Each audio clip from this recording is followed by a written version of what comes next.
네, 내년 3월 대통령 선거를 앞두고 여야 모두 이제 본격적인 경선 레이스에 돌입을 했습니다.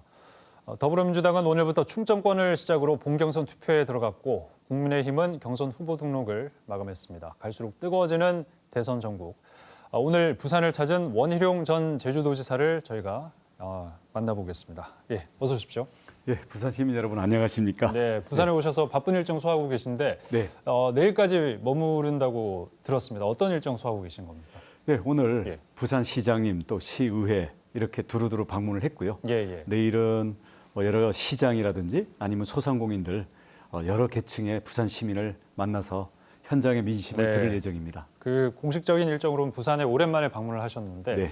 원 전 지사께서는 어떤 마음에서 어떤 계기로 대통령 선거에 출마하게 되신 건가요? 네, 지금 문재인 정부에서 우리 민생이 너무나 무능하고 예. 또 공정을 내세웠는데 내로남불이 너무 심하지 않습니까? 그래서 잘못된 모든 것을 정상으로 되돌려 놓고 또 우리 국민의 삶이 좀 더 나아지면서 미래 우리 대한민국의 먹거리를 만들어야 되겠죠. 그렇게 해서 다음 세대가 더 잘 살 수 있다는 희망을 만들기 위해서 사명감을 갖고 나왔습니다. 네, 대한민국의 희망을 전달하기 위해서 이제 출마를 하셨다라고 말씀해 주셨는데 지금 국민의힘 경선 후보 보면 12분이 계십니다. 네. 비전 발표회를 하셨지만 그 모든 분들의 공약을 일일이 다 알기는 좀 힘드실 것 같아서 원 전 지사께서 내세우는 1호 공약 어떤 공약인지 소개를 좀 해주시죠. 저는 지금 우리 국가가 가장 시급하게 해야 될 일은 코로나 때문에 지금 생존이 무너져가는 소상공인 자영업자들을 영업할 수 있게 해주고 예. 손실을 보상해주고 미래의 경쟁력을 회복하는 거라고 생각합니다. 그런 점에서는 지금처럼 찔끔찔끔하지 말고 한 100조 원 정도의 회복 자금을 만들어서 예. 절반은 손실 보상을 제대로 해주고요. 절반은 기술이라든지 업종 전환 또 재교육 같은 미래의 경쟁력을 갖출 수 있도록 해서 우리 무너져가는 경제도 살리고요. 예. 우리 빈민으로 전락하는 우리 서민들을 우선 살려놓고 봐야 된다고 생각합니다. 이게 첫 번째 공약입니다. 네, 통 큰 어떤 회복 자금을 그렇습니다. 첫 번째 공약으로 지금 내세우셨는데 그래서 소상공인들 많이 만나고 계시더라고요. 예. 예, 지역을 옮겨가면서 예. 계속 만나고 있고요. 그래서 오늘은 이 코로나 방역 그 방식을 바꾸자라고 예. 공식 제안을 했습니다. 예. 지금은 무슨 시간 제한, 인원 제한, 업종 제한을 하고 있는데요. 코로나가 무슨 밤에만 나오는 것도 아니고 지금 학교는 등교를 하거든요. 네네. 또 대중교통도 꽉꽉 채우고 다닌단 말입니다. 그래서 지금 그 형식적이고 이 방역 당국의 편의 위주의 이런 방역이 아니라 실제로 마스크라든가 네. 아니면 이런 점은 철저히 지키되 우리 자영업자들이 영업은 하면서 방역을 할 수 있도록 예. 그렇게 가야 될 것 같습니다. 알겠습니다. 그 부산 지역 시민들께서는 원 전 지사가 이제 대통령이 되겠다라고 말씀을 하셨으니까 어떤 부산 현안에 대한 이해와 또 비전을 갖고 계신지도 궁금하실 것 같습니다. 거기에 대해서 좀 짧게 얘기를 해주신다면. 저는 예. 제주에서 특별자치를 해본 입장이거든요. 지금 부산을 비롯해서 지방은 골다공증에 걸려가지고 인구는 줄어들고 경제는 침체되어 있습니다. 네. 수도권은 비대하고요. 근데 우리 부산을 중심으로 부울경을 따져보면 인구 1,000만, 스웨덴보다 더 큰 규모거든요. 그럼 여기에 제대로 된 인프라와 산업 투자가 이루어져야 되는데 지금 가덕 신혼공항이라든가 북항 또 광역철도도 만들어져야 되겠지만 2030 엑스포를 예. 유치하면서 이 기회에 규제도 과감하게 풀고 여기에 대한 제대로 된 미래 산업도 넣고 인재와 일자리들이 여기에 몰려들 수 있도록 해서 부울경을 새로운 수도권 또는 새로운 국가로 만든다. 이러한 관점을 가지고 과감하게 규제도 풀고 한번 성장판을 만들 수 있도록 해야 된다고 생각됩니다. 네, 그 국민의힘 최종 후보가 이제 11월 11월 9일. 예. 9일 날 예, 거기서 결정이 나게 되고 그 앞에 이제 컷오프가 2차례 있지 않습니까? 지금 경선 룰을 놓고 당내에서는 좀 논란들이 나오고 있습니다.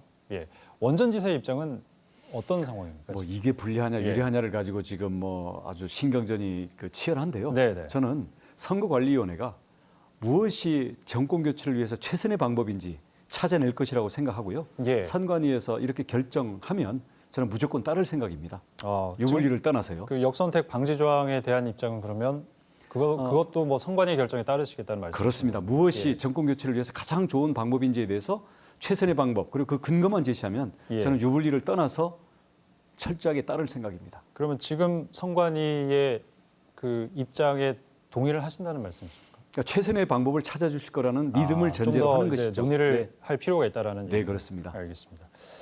어제 재산 공개를 하셨습니다. 네. 예. 어떤 메시지를 전달하고 싶으셨던 겁니까? 저는 공직자는 당연히 공사 구분에서 모범을 보여야 되고요. 예. 국민이 궁금해하는 것에 대해서 모든 것을 투명하게 밝혀야 된다고 생각합니다. 하물며 대통령 후보로 나서는 사람이라고 한다면 자신의 재산뿐만 아니라 자기의 가족관계, 자기의 평소에 여러 가지 이력이라든가 주변 관계까지 투명하게 검증을 받아야 되죠. 네. 그런 면에서는 저는 재산 관계는 물론이고 앞으로 모든 면에 대해서 무제한 검증을 받을 그런 자세를 갖고 있습니다. 그 자신에게만 해당되는 말씀이신가요? 아니면 다른 후보들도 이 정도의 검증 수준을 거쳐야 된다라고 생각을 하시는 겁니까? 저는 국민의 알 권리 때문에 당연한 거라고 생각을 하고요. 예. 제가 뭐 남 얘기를 할 필요는 뭐 있겠습니까? 제가 옳다고 생각하는 것을 제가 먼저 실천하는 게 중요하겠죠. 혹시 다른 후보들도 원전지사처럼 그렇게 자기 검증을 하겠다라고 생각하는 후보들이 있을까요? 저는 다 동의하실 거라고 생각합니다. 알겠습니다. 그 지금 여론조사 추이를 보면요, 경선 관련해서 윤석열 후보를 뭐 홍준표 또 유승민 후보 추격하는 그런 상황이고 원전지사께서도 존재감을 이제 더 키우기 위해서 많은 노력을 하고 계신데 이걸 좀 뒤집기 위한 전략 어떤 전략이 있는지 얘기를 좀 해주시죠. 지금까지는 누가 문재인 정권으로부터 더 탄압을 많이 받았느냐 뭐 이런 것들을 가지고 지지율이 형성돼 있는 것 같습니다. 이것도 물론 중요합니다. 하지만 9월 중순 되면 민주당의 주자가 정해집니다.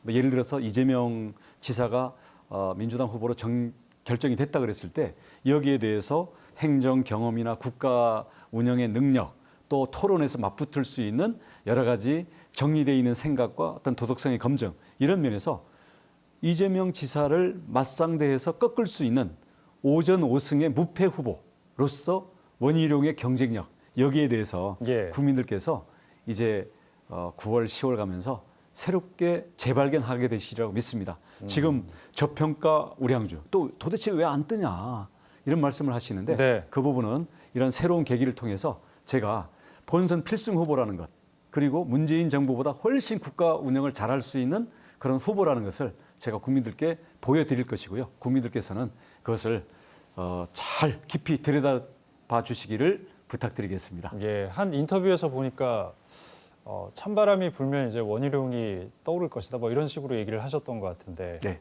그 어떤 시점에 대한 전략 같은 게 있으신 건가요?